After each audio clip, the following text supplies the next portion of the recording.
50 years ago this September, a group of forward-thinking producers got together and created the Alberta Cattle Commission that we now know as the Alberta Beef Producers. This group of individuals saw a need for a unified voice to advocate for our industry with government as well as our consumers. For the past 50 years, our mandate has remained unchanged. ABP continues to be committed to advocacy, research, communication, and promotion of our industry and our production. Looking to the future, ABP will strive to be more flexible while focusing on engaging and communicating with producers and our customers. We'd like to thank those past directors, delegates, and volunteers who have let their names stand and stepped forward to work on behalf of the industry. I will be reviewing the Alberta Beef Producers financial position as of March 31st, 2019. The financial statements in the annual report have been audited and found to be in order by Kingston Ross Pasnick LLP.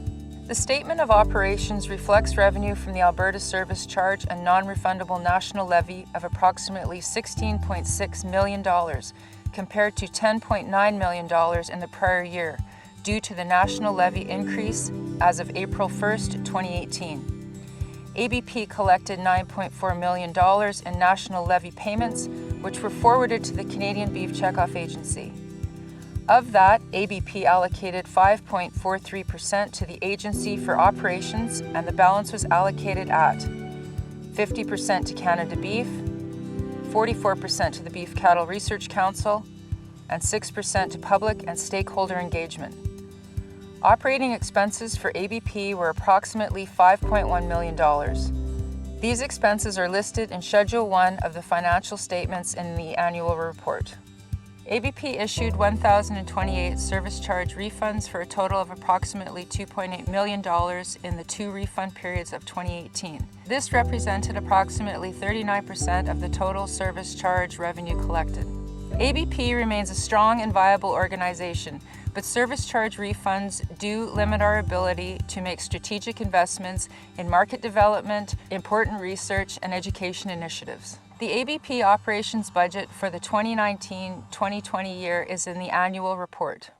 The ABP board has allocated $5.1 million for operations based on retained service charge revenue from 2018 and allocations from unrestricted net assets. The operations budget has been allocated as follows. 36% of the funds are allocated to national policy and trade advocacy programs. The cattle industry is reliant on trade and market access remains essential to our success. Through the Canadian Cattlemen's Association and our own work, ABP is involved in policy and trade advocacy efforts with federal and provincial governments, as well as in the U.S. and international markets. 11% is allocated to organizational expenses. This area reflects the cost of having a democratic and representative organization in which all producers can participate. ABP business is conducted under the direction of the Board of Directors, supported by councils, committees, and working groups. These expenses include the cost of having elected delegates, a Board of Directors, an annual report, and annual and semi-annual general meetings. 36% is allocated to operational expenses. This area reflects expenses relating to fulfilling ABP's mandate in the priority areas of government relations and policy, communications, marketing and education, and production and research. The investment of funds in these areas reflects their importance to the competitiveness of our industry and the prosperity of producers. 17% is allocated to administrative expenses. This area reflects the office and administrative expenses incurred to provide the infrastructure needed to support the business conducted by ABP.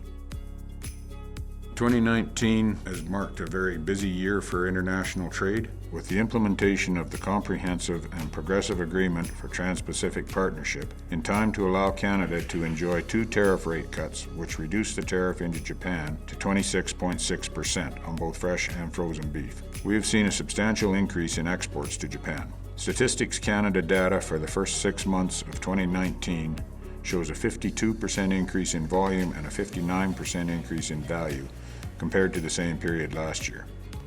We also saw Japan lift its over 30-month age restriction for Canadian beef. The CETA agreement remains a primary focus of the Canadian Cattlemen's Association, with ongoing efforts to reduce the technical barriers and promote more cattle going into the program. We're at the point now that we don't have enough cattle to meet the demand in Europe. In late June, Canada lost our access to our fastest growing market, which was China. This was due to some fraudulent pork export certificates. The CCA is working closely with the Canadian Meat Council and the Government of Canada to resolve this issue as quickly as possible.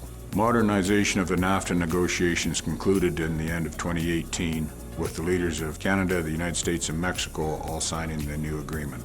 Mexico became the first country to ratify the agreement in June of 2019, with Prime Minister Justin Trudeau tabling Bill C-100, which was the enabling legislation to allow the implementation of CUSMA. On June 20th, this bill received second reading and was forwarded to the Senate Standing Committee on International Trade, where we appeared as witnesses in support of the bill. On the national front, CCA commented on Bill C-68, which was the Fisheries Act. We were pleased with the final amendments to the bill, which included the repeal of the deeming habitat provision. CCA has been asked by the Department of Fisheries and Oceans for input on a routine works regulation to define routine ag structures and activities for exemption, as well as related codes of practice and standards. The Canadian Cattlemen's Association is working closely with the CFIA to develop Canada's OIE application for BSE negligible risk status. This application has to be in by July 2020 in order for the OIE to render their decision by March 2021. CCA has submitted a letter to Minister of Agriculture and Agri-Food Canada asking for a 2-year postponement on enforcement of the new transport regulations. This will allow an ongoing research project to be completed. Several meetings have been held with the Minister of Agriculture and the President of the CFIA. The government has expressed a willingness to investigate possible options. In preparation for the federal election, CCA distributed a policy document on the beef industry and its role in being a key sector of sustainable growth for Canada to all the federal parties. An updated national beef strategy covering the period from 2020 to 2024 was released in October. In it, CCA continues to advocate for the environmental, social, and economic benefits of sustainable beef production. On behalf of the Canadian Cattlemen's Association, I would like to take this opportunity to wish cattle producers in Alberta and all across Canada a successful conclusion to 2019. Since the election of the new provincial government in May, we have been working hard to establish relationships with the incoming cabinet ministers and make them aware of the priorities for the cattle and beef industry in Alberta with respect to government actions on legislation, regulations, and policies.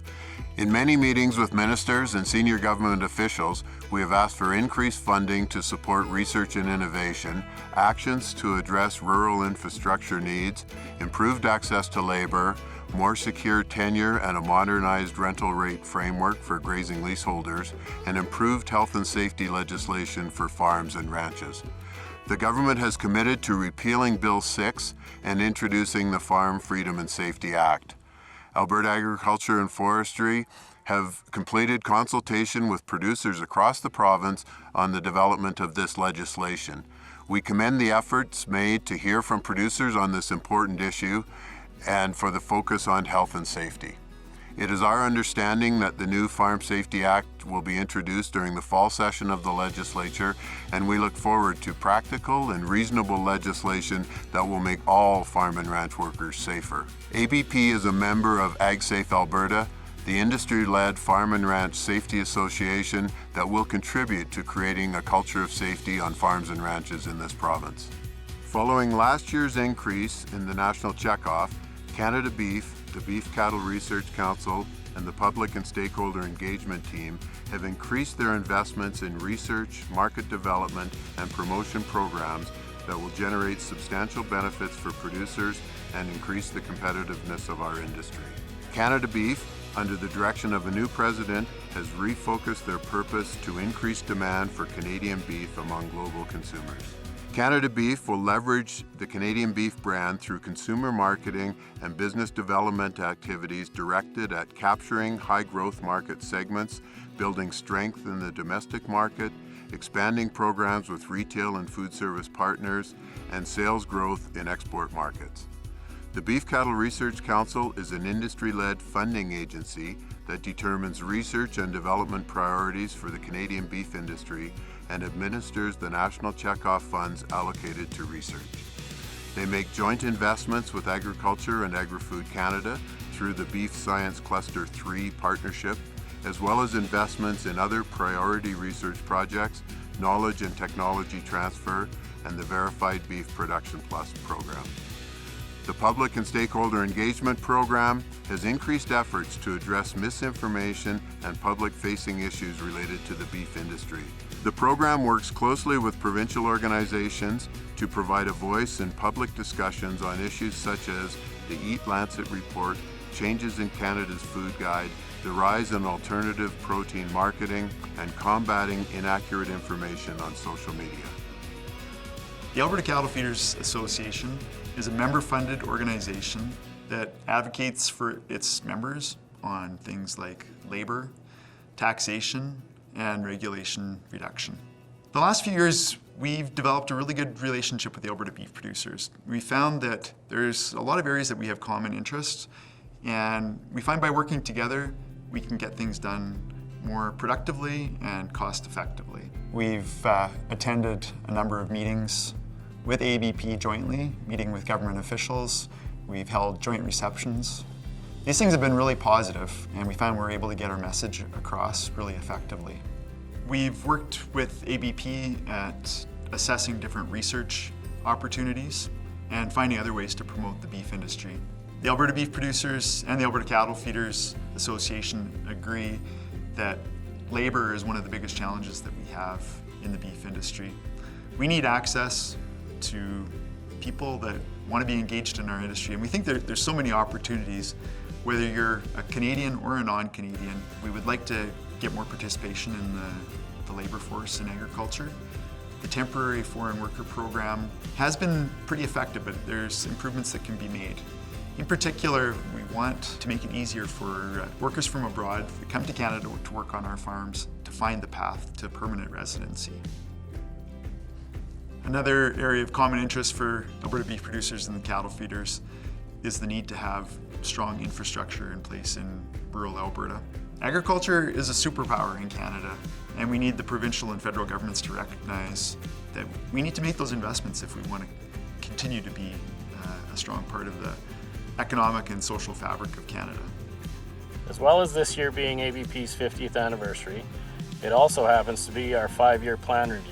Our directors, who are all grassroots producers, have taken this as an opportunity to look at the core operations of our organization and review what we're doing and how we're doing it. We'll be looking at the structure of our delegate body as well as our board of directors, our geographic and sectoral representation, and we'll also be reviewing the format of our fall meetings and our general meetings. At these meetings, we look forward to your input on these proposed changes. We believe our core activities still bring the most benefit to our industry. As I reflect on my term as chair of the Alberta Beef Producers, I want to thank everyone who worked with me toward a common goal. I want to stress that it's the people that make this organization work, and it's the people that make it worthwhile. The dedication of our staff is second to none, and they go above and beyond to work for our industry on our behalf. I want to thank those of you who have put your names forward this year and years to come. Our organization is only as good as its people, and having said that, we have an organization that's the best in the world. Thank you.